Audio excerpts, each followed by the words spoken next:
நான் பலமுறை உங்ககிட்ட சொல்லியிருக்கேன், பாகிஸ்தான் இயல்பாகவே பிறப்பிலேயே பொய் சொல்லும் குணம் கொண்டவர்கள் அப்படின்னு சொல்லிட்டு, கான்ஜினிட்டல் லயர்ஸ் அப்படின்வாங்க. அது ஒரு டிசீஸ். அது மக்களால் தேர்ந்தெடுக்கப்பட்ட, அதாவது நீங்களும் நம்பணும், அங்கே மக்கள் ஓட்டு போட்டு தேர்ந்தெடுக்கப்பட்ட, மக்களால் அங்கீகரிக்கப்பட்ட ஒரு பிரதமரும் அவரின் குழுவில் இருக்கும் அமைச்சர்களும் எடுக்கும் முடிவு யார் அடுத்த இராணுவ தளபதி என்பது. ஏன் இந்த பாகுபாடு? மற்றவங்களுக்குலாம் 50 100ன்னு போட்டு ஒருவேளை ட்ரம்ப்புக்கு பாகிஸ்தான் பிச்சைக்காரன் நாடுன்னு தெரியுமோ என்னவோ. பிச்சைக்காரனுக்கு டேக்ஸ் போடுறதே தப்பு. ஆமாம் சார், டேரிஃப் போடுறது ஃப்ரீயாக கொடுத்துருக்கணுமே. ட்ரம்ப்பே 7 பிளேன் விழுந்துச்சுன்னு சொன்னான். நெக்ஸ்ட் என்ன சொல்லுவார்? 10 பிளேன் விழுந்துச்சுன்னு சொல்லுவார். வாய்க்கு வந்த நம்பர் தானே, வாய்க்கு என்ன வந்தால் என்ன, வடை சுடுறதுல வல்லவர் ட்ரம்ப். சுட்டுக்கிட்டே இருப்பார் அவர் வடையை. அதுவும் ஆசிம் முனீர் கூட சேர்ந்து ட்ரம்ப் கேட்டாரா, இல்லை ட்ரம்ப் கூட சேர்ந்து ஆசிம் முனீர் கேட்டாரா எனக்கு தெரியல. இந்த அளவில் பாகிஸ்தான் இந்தியா மீது இன்னொரு ஆபரேஷன் பண்ணா என்ன நடக்கும் என்பதை மோடி அவர்கள் திட்டவட்டமாக தெரிவித்து விட்டார். இனிமேல் தீவிரவாதி ராணுவம் நான் ரெண்டா பார்க்க மாட்டேன். உங்க நாட்டை பொறுத்த வரைக்கும் 2 ஒன்று தான். எவமனாலும் அடிப்பேன். வேணுமென்றால் பாகிஸ்தானை ஒரு பகடக்காயாக அங்கே பயன்படுத்தலாம் தவிர்த்து, பாகிஸ்தானை ஒரு வலிமையான ஒரு நாடாகவோ, ஒரு அரசாங்கமாகவோ, இல்லை வளம் பொருந்திய ஒரு பகுதியாகவோ அவர்கள் அங்கே என்ன இருக்கிறது?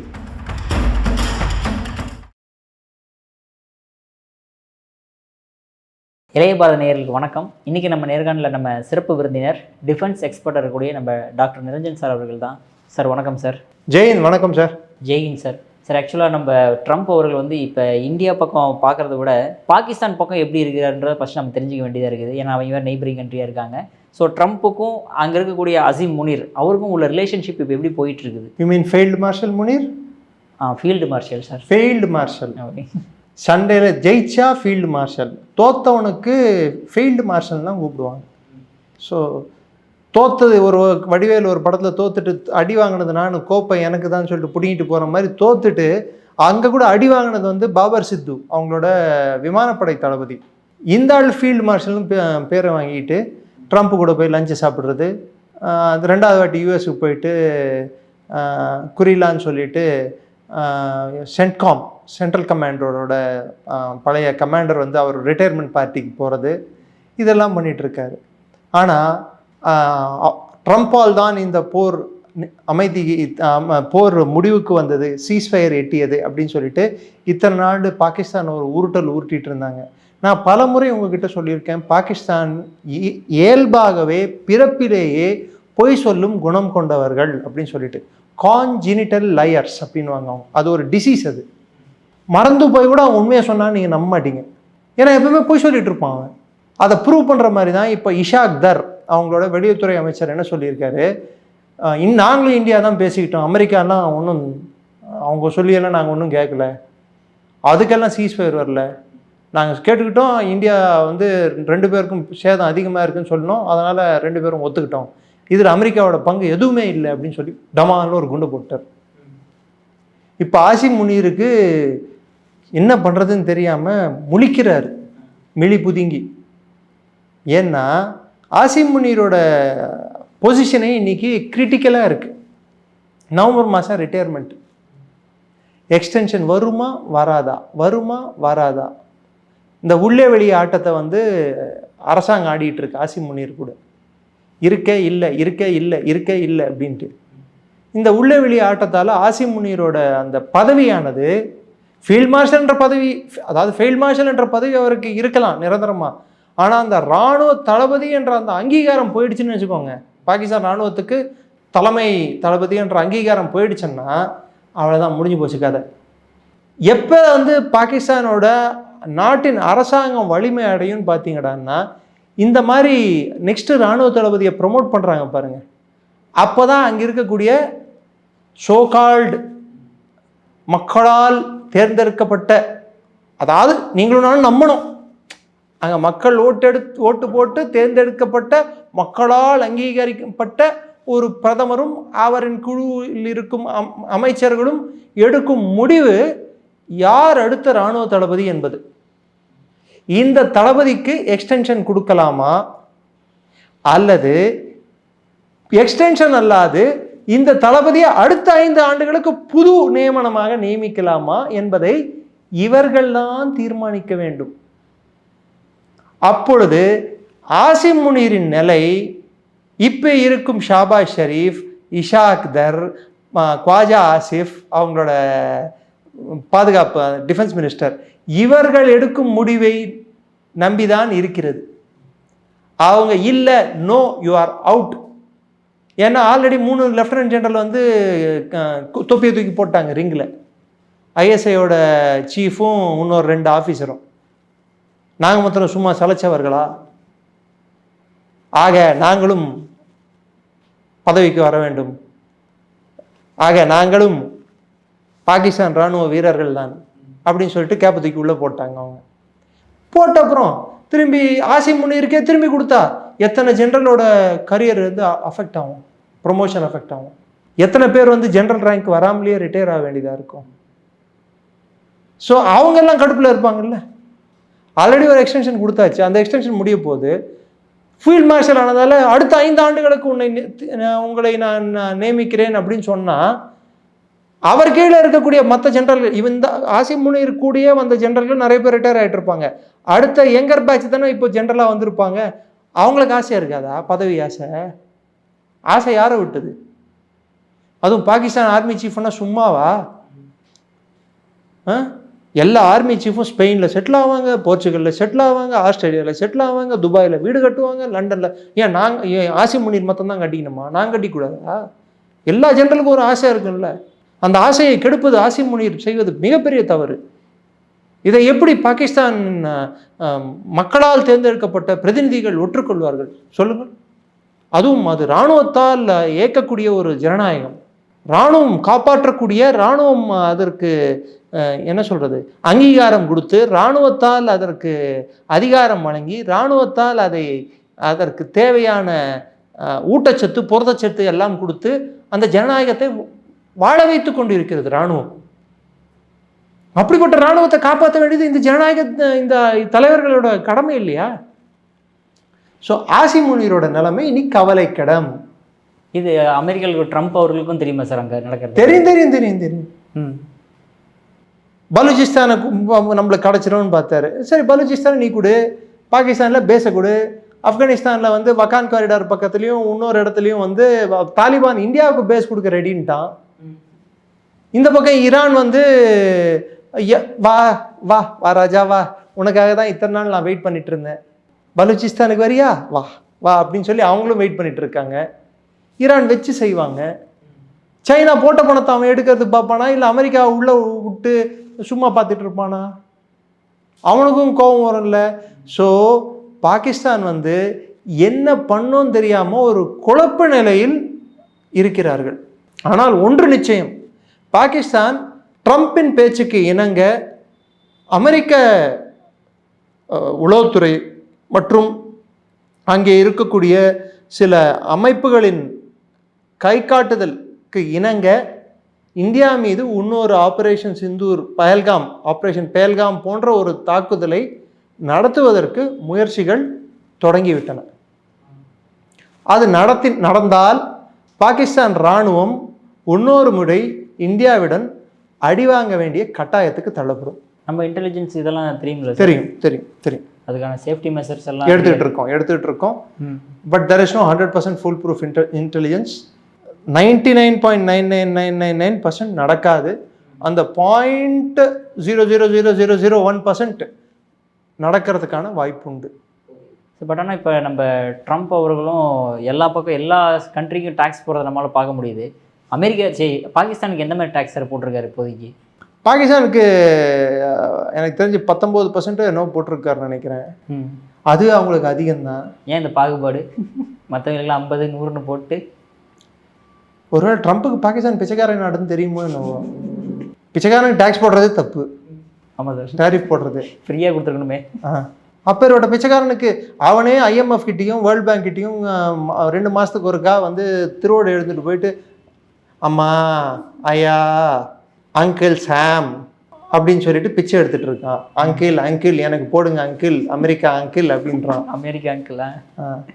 இல்லை British father give me some money அப்படின்னு சொல்கிறான். ஏன்னா பிரிட்டன் வந்து அவங்களுக்கு தந்தை தானே.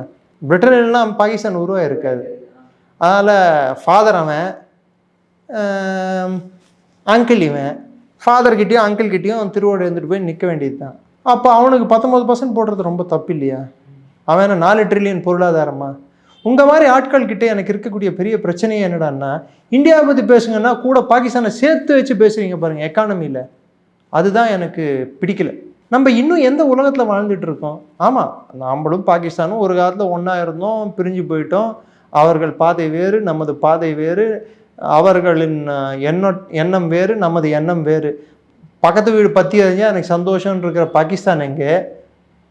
வாழ விடு என்ற இந்தியா எங்கே? இன்று 4வது பெரிய பொருளாதாரமாக இருக்கும் இந்தியா எங்கே?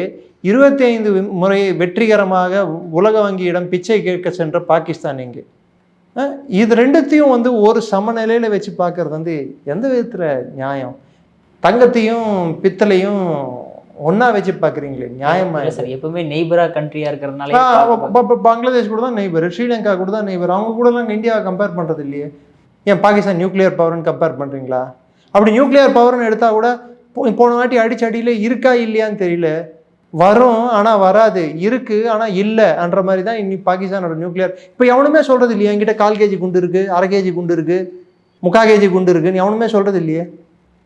ஏன்னா குண்டு இல்லை. ட்ரம்ப்பே வந்து 7 பிளேன் விழுந்துச்சுன்னு சொன்னான். நெக்ஸ்ட் என்ன சொல்லுவார்? 10 பிளேன் விழுந்துச்சுன்னு சொல்லுவார். வாய்க்கு வந்த நம்பர் தானே, வாய்க்கு என்ன வந்தால் என்ன? வடை சுடுறதுல வல்லவர் ட்ரம்ப்பு. சுட்டுக்கிட்டே இருப்பார் அவர் வடையை. அதுவும் ஆசிம் முனீர் கூட சேர்ந்து ட்ரம்ப் கேட்டாரா, இல்லை ட்ரம்ப் கூட சேர்ந்து ஆசிம் முனீர் கேட்டாரா எனக்கு தெரியல. ஏன்னா பாகிஸ்தான் அடிப்படையில் பொய் சொல்லும் தன்மை கொண்டவர்கள்.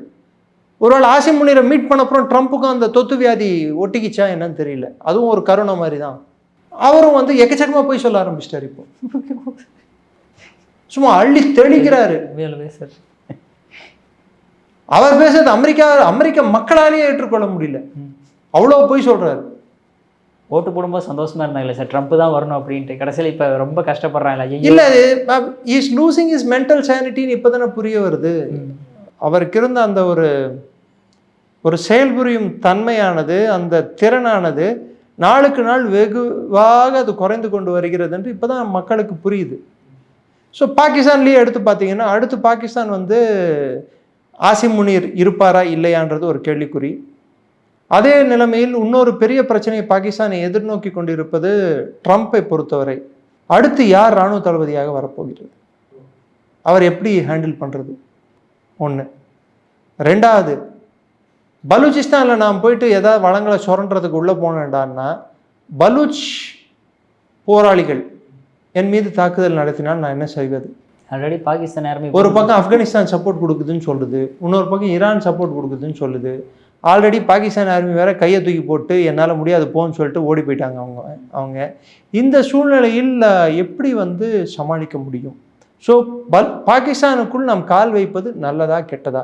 அதுவும் பாகிஸ்தான் வார்த்தையை நம்பி அங்கே எண்ணெய் இருக்குது, தங்கம் இருக்குது, அது இருக்குது, இது இருக்குது அப்படின்னு சொல்லிட்டு போய் கடைசியில் நோன்றதை நோண்டி, அதாவது நான் சொல்கிறது பூமியை நோண்டி அங்கேயும் ஒன்றும் கிடைக்காம மேலேயும் வந்து ஆள் சேதத்தை வந்து பாடி பேக்ஸ் கவுண்ட் அதிகமாகி அமெரிக்கன் சோல்ஜர்ஸையும் மற்ற ஒர்க்கர்ஸையும், அதாவது இந்த இன்ஃப்ராஸ்ட்ரக்சர் ஒர்க்கர்ஸையும் தாக்குனாங்கன்னா அப்புறம் அமெரிக்கா என்ன ஆகும்? இன்னொரு வியட்நாமுக்கு அமெரிக்கா ரெடி ஆகணுமா? எப்படி 73 துண்டை காணும் துணியை காணும்ட்டு அமெரிக்கா 72 73 ஓடி வந்தாங்களோ வியட்நாமை விட்டு, அதே நிலைமைக்கு அமெரிக்கா தள்ளப்படலாம் பலூச்சிஸ்தானிலும். இது தேவையா? சண்டையை தொடங்குவது ரொம்ப ஈஸி, முடிப்பது மிகவும் கடினம். அதுவும் அமெரிக்கா தொடங்கி எந்த சண்டையும் முடித்ததாக வரலாறு இல்லை. தோற்று ஓடிய வரலாறுகள் உண்டு. டைரக்டாக சண்டை போடாமல் எவனையோ விட்டு சண்டை போட வைப்பாங்க, அதில் ஜெயிப்பாங்க. இவங்க போய் கிரவுண்டில் இறங்கி சண்டை போட சொன்னால் மாட்டாங்க. அதுவும் குறிப்பிட்டு பாகிஸ்தானில் வந்து போட சொன்னால் மாட்டாங்க. ஸோ காலம் பதில் சொல்லும். பாகிஸ்தானின் உள்நாட்டு சூழ்நிலையும் ஏற்றவாறு இல்லை. ரெண்டாவது, இம்ரான்கானை வந்து எத்தனை நாள் சிறையில் வைக்கப் போகிறார்கள் என்ற பேச்சு அடிபட்டு கொண்டு இருக்கிறது. நிறைய பேர் சிறை நோக்கி படைப்படையோடைய போகிறதெல்லாம் இல்லை, அமெரிக்கா வந்து இம்ரான்கானை ரிலீஸ் பண்ணுன்னு சொல்கிறாங்க. ஆசிம் முனீர் வந்து இம்ரான்கானை ரிலீஸ் பண்ண ஆசிம் முனீர் காணாமல் போயிடுவார். ஃபெயில்டு மார்ஷல் வந்து டோட்டலி ஃபெயில்டு மார்ஷல் ஆகிடுவார். ஸோ ஆசிம் முனீர் வந்து இம்ரான்கானை விடுவிக்கும் நிலை. சரி, வெறும் ஆசிம் முனீர் மாத்திரம் எடுக்க முடிவான்றால் இல்லை. அங்கே இருக்கிற ஷாபாஸ் ஷெரீஃபும் நவாஸ் ஷெரீஃபும் ஜர்தாரியும் ஒத்துக்கணும் இல்லை? அவங்க ஒத்துக்கலன்னா உள்நாட்டு கலவரத்தில் பாகிஸ்தான் மூழும். அப்போ இது எப்படி கட்டுப்படுத்துவது? ஸோ அமெரிக்காவை பொறுத்த வரைக்கும் இம்ரான்கானை வெளியே விடுன்னு சொல்கிறாங்க.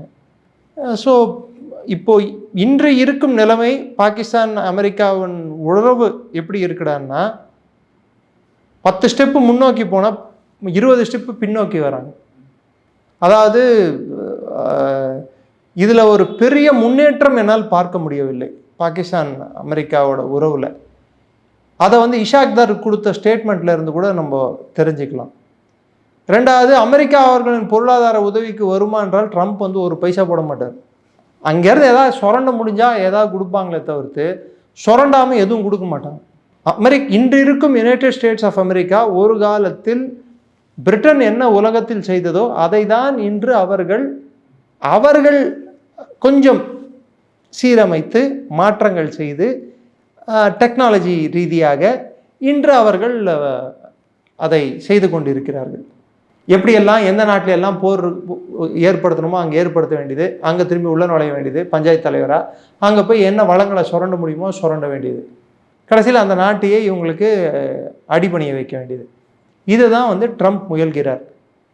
இதற்கு பலூச்சிஸ்தான் வந்து ஒரு மாகாணமாக அவர்கள் தேர்ந்தெடுத்துள்ளார்கள். அங்கே முடியுமா என்பது முதல் கேள்வி. ரெண்டாவது கேள்வி, இம்ரான்கானை விடுவிக்க வேண்டும் என்ற அமெரிக்காவோட விருப்பத்தை பாகிஸ்தான் அரசும் பாகிஸ்தான் இராணுவம் ஏற்றுக்கொள்ளுமா என்பது ரெண்டாவது கேள்வி. மூன்றாவது கேள்வி, அமெரிக்கா வந்து தூண்டுதல் பேரால் இந்தியா மீது ஒரு தாக்குதல் நடத்துவதற்கு பாகிஸ்தான் முயன்றால் அதன் பதில் தாக்குதல் பாகிஸ்தான் மீது எப்படி இருக்கும் என்று உலகத்திற்கே தெரியும். ஏனென்றால் இன்று இந்தியாவுக்கு இருக்கக்கூடிய இராணுவ பலமானது உலகமே பார்த்து வியந்து நடுங்கி இருக்கிறது. இந்த அளவில் பாகிஸ்தான் வந்து இந்தியா மீது இன்னொரு ஆபரேஷன் பண்ணால் என்ன நடக்கும் என்பதை மோடி அவர்கள் திட்டவட்டமாக தெரிவித்து விட்டார். இனிமேல் தீவிரவாதி இராணுவம் நான் ரெண்டாக பார்க்க மாட்டேன். உங்கள் நாட்டை பொறுத்த வரைக்கும் ரெண்டும் ஒன்று தான், எவன் பண்ணாலும் அடிப்பேன். So if that be the case, இன்னொரு ட்ரம்ப் வந்து I talk to Modi, he stop, I brought ceasefire அப்படி இப்படியெல்லாம் பேச முடியாது. 4 வாட்டி ஃபோன் பண்ணியோ ஃபோன் எடுக்கல மோடி. நம்ம சொல்ல, ஜெர்மன் நியூஸ் பேப்பர் சொல்லி, ஜெர்மன் இப்போ ஏஎஃப் சொல்லியிருக்கு, அவங்க சொல்லியிருக்காங்க 4 வாட்டி ஃபோன் பண்ணி எடுக்கலன்னு சொல்லிட்டு. 10ஆவதுக்கே அவருக்கு நோபல் பிரைஸ் கொடுக்கணும்னு சொல்லிட்டு முதல்ல பரிந்துரை செய்த பாகிஸ்தானே அவரால் எல்லாம் போர் நிறுத்தம் பண்ணலன்னு சொல்லிட்டு அவங்களே சொல்லிட்டாங்க. இப்போ நோபல் கமிட்டி இந்த வாட்டி அவருக்கு கொடுக்க போகிறது இல்லை. எவங்க நான் புட்டின்னு கொடுத்தா கூட கொடுப்பாங்க தவிர்த்து இந்த ஆள் கொடுக்க மாட்டாங்க. ரெண்டாவது பார்த்தீங்கன்னா, பாகிஸ்தான் அமெரிக்காவோட உறவு வந்து மேம்பட்டாலும் பாகிஸ்தானிலிருந்து அவர்களுக்கு என்ன கிடைக்க போகிறது? ஒன்றும் இல்லை. It's a zero sum game. வேணுமென்றால் பாகிஸ்தானை ஒரு பகடக்காயாக அங்கே பயன்படுத்தலாம் தவிர்த்து பாகிஸ்தானை ஒரு வலிமையான ஒரு நாடாகவோ ஒரு அரசாங்கமாகவோ இல்லை வளம் பொருந்திய ஒரு பகுதியாகவோ அவர்கள் அங்கே என்ன இருக்கிறது?